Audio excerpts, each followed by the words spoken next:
오늘 본문 말씀을 가지고 질서 속에 임하는 하나님의 임재라는 제목을 가지고 여러분들과 함께 말씀을 보기 원합니다. 사랑하는 성도 여러분, 여러분은 좋은 예배라고 생각하면 무엇이 떠오릅니까? 물론 은혜가 넘치는 예배가 좋은 예배라 하는 사람들이 있습니다. 또 어떠한 분들은 찬양이 뜨겁고 정말 열정적인 것이 좋은 예배라 할 때가 있습니다. 혹자는 성령의 역사가 강하게 나타나는 예배가 좋은 예배라고 말하기도 합니다. 물론 은혜와 열정은 굉장히 귀합니다. 그러나 오늘 본문, 우리가 읽은 본문 말씀은 우리에게 좋은 예배에 대한 것이 어떤 것이냐라고 하는 더 귀중한 또 중요한 기준을 보여주고 있습니다. 좋은 예배는 단순히 뜨겁고 감동적인 예배만이 아니라 바로 공동체를 세우고 하나님의 중심의 질서 안에서 드려지는 예배라는 것입니다. 그래서 오늘 읽은 본문 말씀 14장 26절부터 40절의 말씀은 갑자기 등장한 말씀이 아닙니다. 바울은 이미 12장에서 성령의 은사가 한 성령에게서만 나오고 그 목적이 개인의 자랑이 아니라 공동체의 유익이 있음을 가르쳤습니다. 그리고 13장에서는 아무리 놀라운 은사가 있어도 사랑이 없으면 아무것도 아니라고 말했습니다. 그래서 14장은 은사를 부정하는 그러한 장이 아니라 사랑 안에서 은사가 어떻게 사용되었을 때 공동체가, 교회가 어떻게 세워지는지를 보여주고 있는 말씀입니다.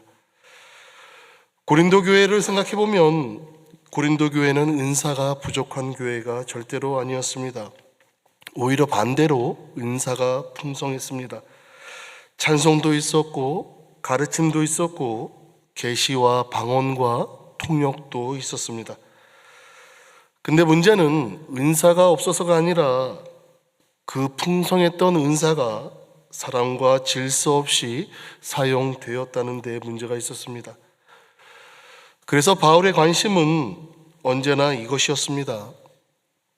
이 은사가 우리 교회를 세우고 있는가? 그래서 오늘 본문 말씀은 우리에게 세 가지 큰 원리를 가르쳐주고 있습니다. 첫 번째로는 은사가 질서 안에서 사용되어야 된다는 것과 예배의 중심은 사람이 아니라 하나님이시고, 마지막으로는 하나님은 혼란의 하나님이 아니라 화평의 하나님이시므로 예배는 품위 있고 질서 있게 드려져야 된다는 겁니다. 오늘 본문 말씀 26절은 고린도 교회가 모일 때에 찬송시도 있고 가르치는 말씀도 있고 계시도 있고 방언도 있고 통역함도 있다라고 시작을 합니다. 고린도 교회는 겉으로 보면 매우 풍성한 교회였습니다. 은사가 이와 같이 많았고 그에 따른 열정 또한 넘쳐났습니다. 모일 때마다 다양한 영적 활동이 있었다는 것을 우리는 알 수 있습니다. 이것을 봐서는 고린도 교회는 영적인 자원이 절대적으로 부족한 교회가 아니었습니다. 오히려 풍성한 교회였다는 것을 알 수 있습니다. 그런데 같은 본문, 같은 26절을 보면 이 모든 은사가 덕을 세우기 위해 사용돼야 된다라고 말하고 있습니다. 문제는 그 풍성한 은사들이 교회를 세우는 방향으로 사용되지 않고 있는 데 있었습니다. 모두가 말하려 했고, 모두가 드러나려 했고, 모두가 자기 은사를 자랑하려 했다는 것입니다. 그 결과로 예배는 은혜가 아니라 혼란과 분열과 무질서로 흐르게 됐다는 것입니다. 예배의 기준은 내가 얼마나 드렸는가가 아니라 바로 공동체가 얼마나 세워졌는가에 있습니다. 그러하기에 우리에게 주어진 모든 은사는 질서 안에서 사용되어야 합니다. 본문은 27절부터 28절에 보면 바울은 방언에 대해서 말합니다. 방언 자체를 금지하는 것은 금하지는 않지만 공예배에서 방언이 사용될 때에는 두 사람이나 많아야 세 사람만 말하고 차례를 따라 하며 반드시 통역이 있어야 한다라고 권면하고 있습니다. 통역이 없으면 교회 안에서 잠잠하고 자기와 하나님께 말하라고 합니다. 이것은 성령의 역사를 억누르기 위한 말씀이 아니라 성령의 은사가 공동체를 세우는 방향으로 사용돼야 한다라고 말하고 있는 것입니다. 그리고 이어서 29절과 31절에 예언에 대해서도 같은 원리로 말하고 있습니다. 예언은 교회를 세우기 위한 은사이지만 예언도 마음대로 사용해서는 안 된다라고 권면하고 있습니다. 바울은 두세 사람이 말하고 다른 이들은 분별하라고 합니다.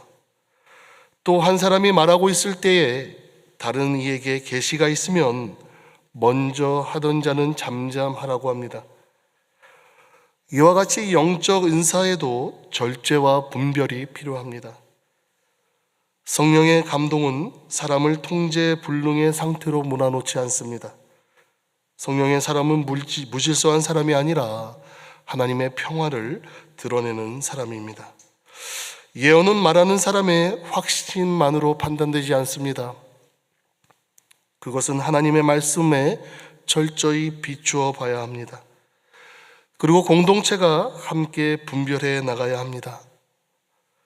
어떤 사람이 말씀을 읽고 기도하면서 받은 하나님의 뜻이다라고 말하는 경우들이 있는데 우리 공동체가 함께 분별해야 된다는 겁니다.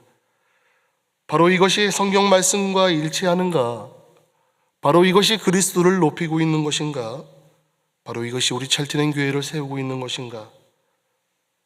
바로 이러한 하나님의 뜻이 예언이 사랑과 겸손으로 주어지고 있는가? 그리고 질서 안에서 이루어지고 있는가? 이런 분별력이 공동체 안에서 있어야 된다는 겁니다. 그리고 중요한 것은 그 열매가 우리 교회를 세우고 있는지를 살펴봐야 된다는 겁니다.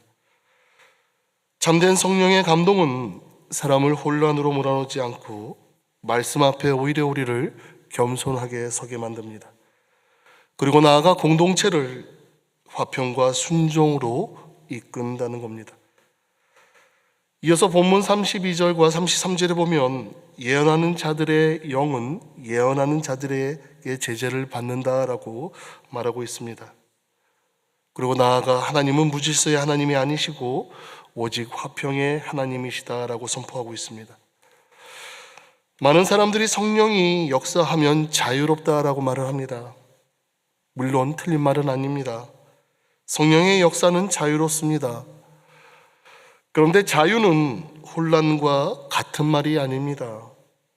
진짜 성령의 역사는 질서를 깨트리는 것이 아니라 하나님의 평화 안에서 질서를 세워가고 있다는 것을 우리는 기억해야 합니다.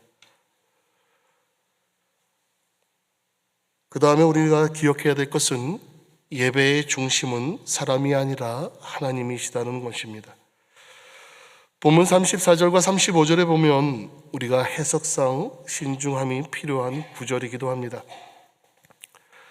바울은 이미 고린도전서 11장에서 여자가 기도하고 예언하는 상황을 전제하고 있습니다.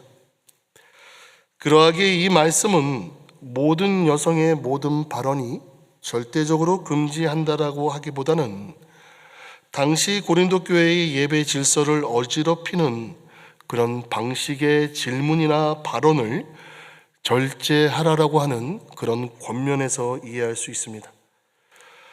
여기에서 핵심은 성별의 우월이 아니라 예배의 질서라는 것입니다. 누구든지 예배를 혼란스럽게 하는 말은 절제되어야만 하고 누구든지 공동체를 세우는 방향에서 말을 해야 된다는 것입니다. 그래서 36절과 38절에 바울은 고린도 교회를 향해 하나님의 말씀이 너희에게서 난 것이냐라고 묻습니다.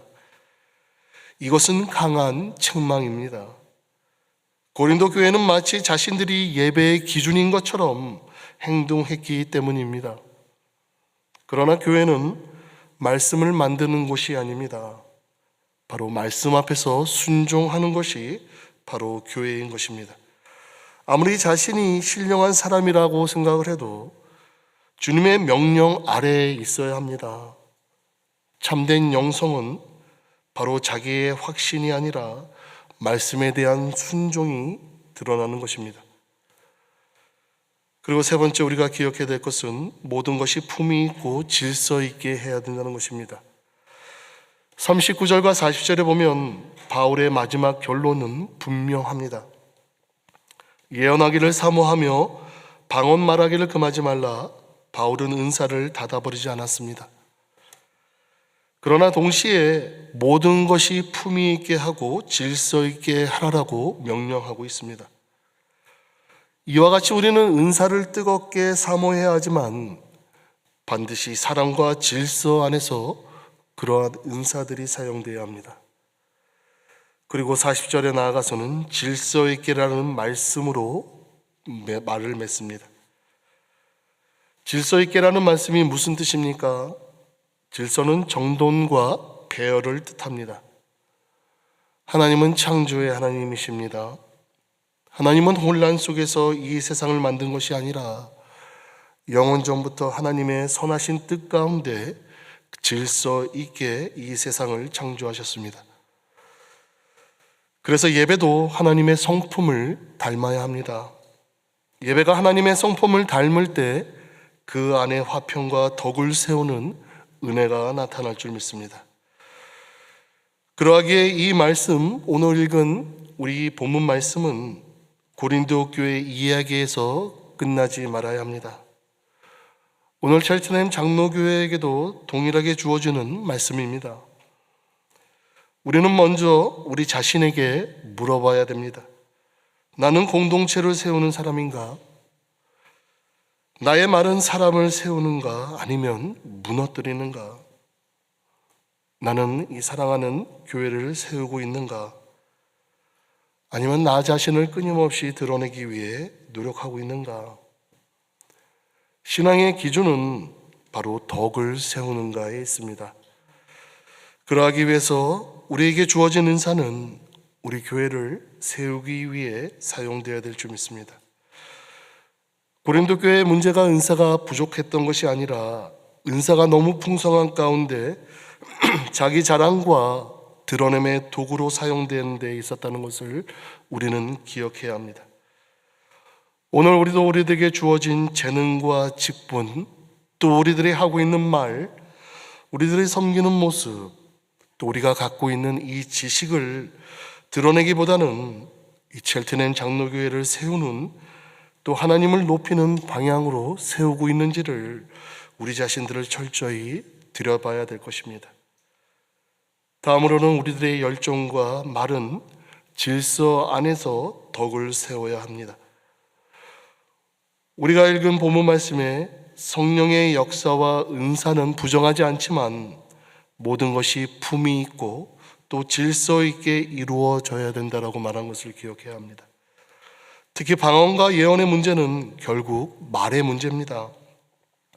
사람들이 알아들을 수 없는 말, 분별되지 않은 말, 질서를 깨트리는 말, 그런 말들은 절대로 공동체를 세울 수가 없습니다. 그러하기에 우리의 열정과 우리의 말은 사람을 살리고 교회를 세우는 방향으로 절제되어야 될 줄 믿습니다. 세 번째 우리가 해야 될 것은 예배의 중심은 내가 아니라 하나님이라는 것입니다. 고린도 교회의 문제는 예배 안에서 하나님보다 자신을 드러내려 했다는 것에 있었습니다. 오늘날 우리도 예배를 드리면서 내 감정과 만족이나 은혜 받는 느낌에만 머무를 수가 있을 때가 있습니다. 그러나 예배의 중심은 내가 아닙니다. 하나님이십니다. 예배 전에 우리가 나와 마음을 준비하고 찬양 할 때 가사 속에 하나님을 바라보고 십자가를 바라보고 또 말씀을 평가자가 아니라 순종자로 듣고 기도할 때 내 요구만이 아니라 하나님의 뜻을 구해야 될 줄 믿습니다. 그리고 마지막으로 참된 영성은 질서와 말씀의 순종으로 드러납니다. 하나님은 무질서의 하나님이 아니라 화평의 하나님이십니다. 그래서 질서는 단순한 형식이 아니라 하나님의 성품이 반영되고 있는 그 영성이라는 것을 기억해야 될 줄 믿습니다. 이와 같이 성령의 역사는 무질서가 아니라 화평과 질서를 낳고, 참된 영성은 내 생각보다, 내 경험보다 하나님 앞에서 순종하는 태도로 나타납니다. 사랑하는 성도 여러분, 고린도 교회에 은사가 많았지만 질서는 없었습니다. 열정은 있었지만 공동체를 세우는 방향이 아니었습니다. 그래서 그 풍성한 영성 가운데, 은사 가운데서도 그 교회가 든든히 세워지기보다는 흔들렸다는 것입니다. 그래서 바울은 분명히 말합니다. 모든 것을 덕을 세우기 위하여 하라.